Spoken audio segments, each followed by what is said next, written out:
عن أبي هريرة عن النبي صلى الله عليه وسلم قال: من أعتق رقبة مؤمنة أعتق الله بكل إرب منها إربا منه من النار.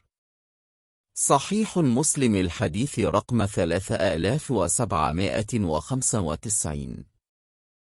सैयदना अबू हुरैरा रज़ी अल्लाह अन्हु से रवायत है, रसूल अल्लाह सल्लल्लाहु अलैहि वसल्लम ने फरमाया, जो शख्स आज़ाद करे मुसलमान ग़ुलाम को, अल्लाह ताला इसके हर उज़्व के बदले आज़ाद करने वाले के हर एक उज़्व को आज़ाद करेगा जहन्नम से।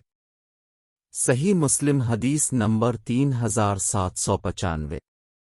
On the authority of Sayyiduna Abu Huraira, may Allah be pleased with him, the Messenger of Allah, peace and blessings be upon him, said, whoever frees a Muslim slave, Allah will free every limb of the one who frees him in hellfire in exchange for every limb of him. Sahih Muslim, Hadith number 3795। इस हदीस का मौजू वो अजीम इनाम है जिसका अल्लाह ने मुसलमान ग़ुलामों को आज़ाद करने वालों के लिए वादा किया है। हदीस में है कि जो शख्स किसी मुसलमान ग़ुलाम को आज़ाद करेगा, अल्लाह ताला उसके हर उज़्व के बदले इसका हर उज़्व आज़ाद कर देगा। ये एक बहुत बड़ा अजर है और ये इस्लाम में ग़ुलामों को आज़ाद करने की अहमियत को ज़ाहिर करता है। इस्लाम में ग़ुलामों को आज़ाद करने की बहुत अहमियत की कई वजूहात हैं।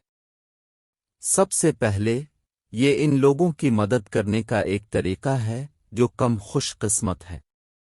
ग़ुलामों के साथ अक्सर बुरा सलूक किया जाता है और उनको बहुत से बुनियादी हुकूक से महरूम कर दिया जाता है जिन्हें हम समझते हैं। एक ग़ुलाम को आज़ाद करने से उन्हें ज़िंदगी का एक नया आगाज़ मिल सकता है और वो इज़्ज़त से जीने की इजाज़त दे सकते हैं।